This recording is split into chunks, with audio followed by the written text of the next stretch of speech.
The air in Montana has always been thick with the scent of pine and old secrets, but as we step into the world of Marshals, that atmosphere shifts from majestic to claustrophobic. This isn't the sprawling, triumphant ranch life we've seen before. It's a gritty, ground-level look at the cost of keeping the peace in a territory that refuses to be tamed. The premiere episode wastes no time in establishing that the power vacuum left by the Titans of the Valley has sucked in a new breed of predator. We open on a landscape that feels colder, sharper, and far more dangerous than the sun-drenched hills of the main series.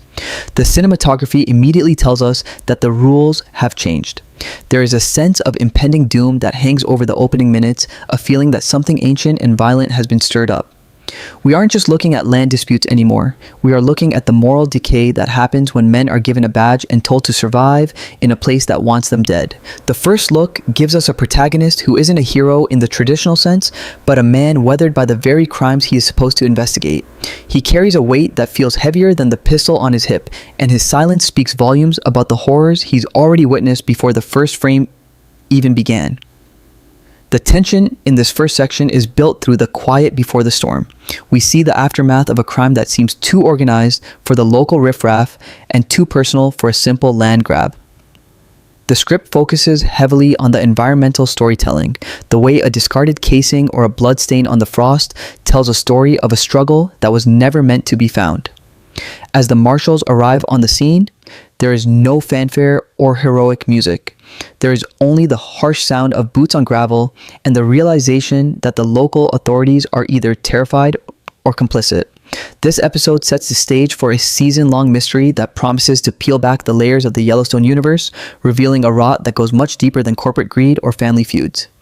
It's about the soul of the West and how easily it can be sold for a bit of power. The dialogue is sparse but lethal, every word chosen to emphasize the stakes. When the lead marshal speaks, it isn't to offer comfort. It's to issue a warning. The narrative structure of this first act brilliantly mirrors the feeling of being hunted, making the audience feel as though they are standing right there in the freezing mud, realizing that the law is the only thing standing between order and total, bloody chaos. What makes this Yellowstone's darkest sequel is the lack of a safety net. In the past, the Dutton name provided a certain level of protection or at the very least, a clear enemy to fight. Here, the enemy is everywhere and nowhere. The premiere establishes a world where the lines between the good guys and the bad guys have been blurred by decades of corruption. We see glimpses of a conspiracy that stretches from the dirt paths of the reservations to the high office hallways in Helena, but it's presented through the eyes of those who have to clean up the mess. The episode moves with a deliberate, haunting pace, refusing to give the audience easy answers. Instead, it offers questions. Who is really in charge when the cameras aren't rolling? And what happens when the people sent to bring justice realize that justice is just another lie?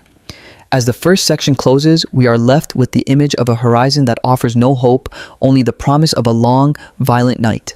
The stage is set, the players are in position, and the first drop of blood has already soaked into the Montana soil. This isn't just a spin-off, it's a reckoning.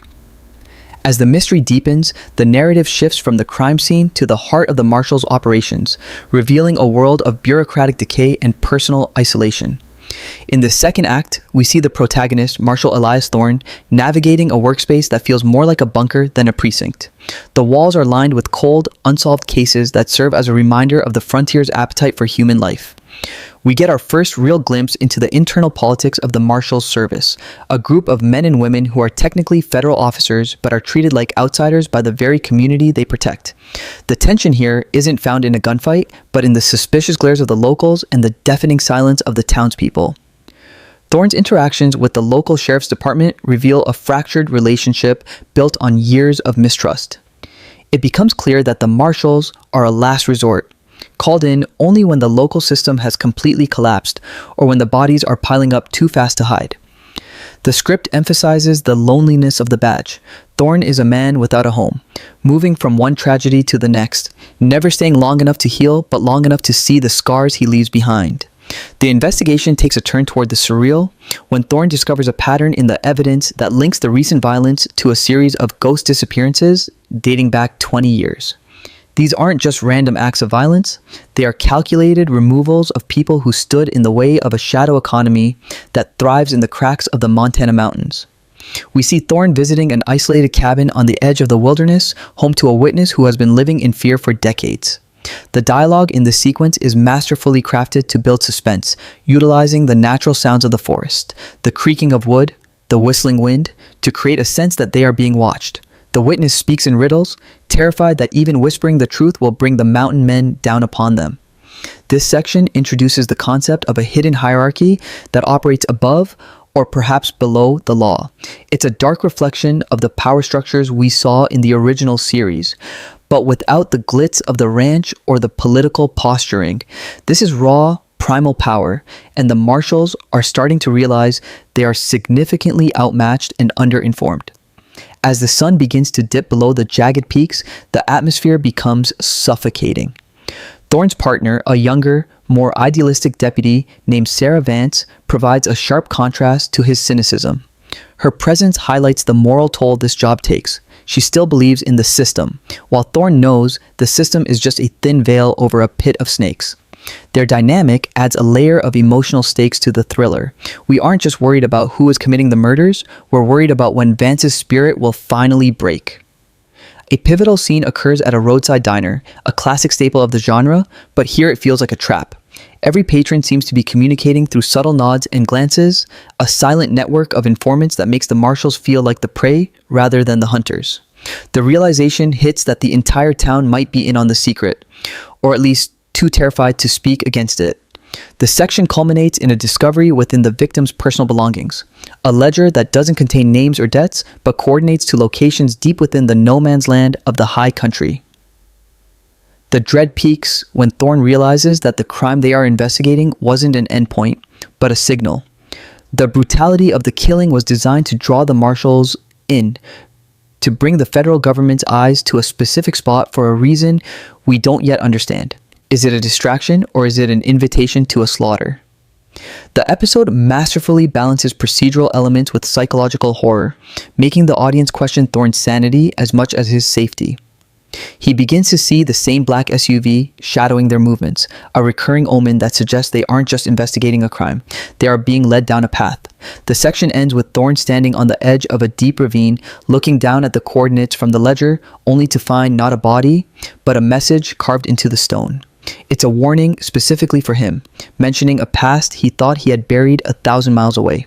The darkness of Yellowstone has finally found its match in the darkness of its newest hero, and as the shadows grow long, the line between the lawman and the outlaw begins to vanish entirely. The third act plunges us into the heart of the conspiracy, moving away from the cold, open air and into the claustrophobic, dimly lit halls of power that control the valley. Marshal Thorne and Deputy Vance follow the trail of the mysterious ledger to a high-stakes meeting at a remote hunting lodge, a place where the elite of Montana gather to play at being pioneers while carving up the state's resources.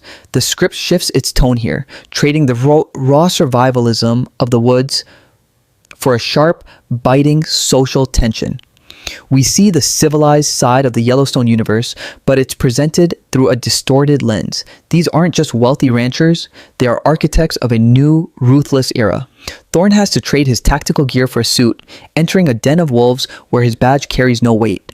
The dialogue is a lethal game of chess, as Thorne faces off against a local land developer whose charm is as thin as a razor blade. Every smile in this room feels like a threat, and every handshake feels like a contract signed in invisible ink. The audience is shown that the darkness isn't just in the woods, it's in the fine dining rooms and the whispered agreements made over expensive bourbon. While Thorne plays the political game, Sarah Vance follows a lead that takes her to the fringe, the tent cities and trailer parks that house the displaced workers of the valley. This is where the human cost of the mystery is most visible. She discovers that the ghost disappearances aren't just names on a list. They are families torn apart, workers who vanished after asking too many questions about safety or pay. The script uses this section to ground the suspense in reality, making the stakes feel personal and urgent. Vance meets a young girl who claims her father didn't just go missing. She says he was taken by the men with no faces. This introduces a chilling, almost mythic element to the series. Are these Marshals fighting a human enemy, or something more ingrained in the folklore of the mountains? The contrast between the opulent lodge and the desperate poverty of the fringe highlights the central theme of the season, the widening gap between those who own the land and those who bleed for it. The tension explodes when Thorne's cover is blown. It wasn't an accident. He was lured to the lodge to be intimidated. In a standout sequence, he is cornered in a private library by a group of private security contractors, men who look more like soldiers than guards. The script emphasizes the shift in power. In the city, Thorne represents the law, but here, he is just a man in a room full of people who own the judges. The dialogue turns from subtle hints to overt threats. They know about his past, his failures, and the family he left behind. This is the darkest sequel moment. The realization that the protagonist's secrets are being used as a weapon against him. Thorne's reaction isn't one of fear, but a cold, simmering rage that tells the audience he is just as dangerous as the people he's hunting. He realizes that to beat these people, he might have to step outside the law he's sworn to uphold. The section reaches its boiling point as Vance finds a hidden warehouse on the edge of the industrial district filled with the belongings of the missing ghosts. It's a trophy room of a silent war. Just as she realizes the scale of the operation, the lights go out, and the sound of a heavy door locking echoes through the steel structure. The pacing accelerates, cutting back and forth between Thorne's tense standoff at the lodge and Vance's desperate attempt to escape the darkened warehouse. The episode uses sound design to amplify the fear, the heavy breathing, the metallic clatter of someone approaching, and the distant howl of a wolf that sounds far too close to be natural. This isn't just a mystery anymore. It's a fight for survival. The act ends with a cliffhanger as Thorne walks out of the lodge, his knuckles bruised and his eyes hollow, only to receive a static-filled radio call from Vance. Her voice is a terrified whisper. "Elias? They aren't just killing them. They're using them." The line cuts to black, leaving the audience breathless and questioning what kind of horror is actually being manufactured in the heart of Montana. The fourth act opens with a frantic, pulse-pounding escape that shifts the series from a slow-burn thriller into a high-octane survival horror. Deputy Vance is trapped in the labyrinth of the warehouse, her flashlight cutting narrow beams through the dust-choked air. The script emphasizes her isolation, the radio is dead, and the only sound is the rhythmic clanging of heavy machinery starting up in the distance.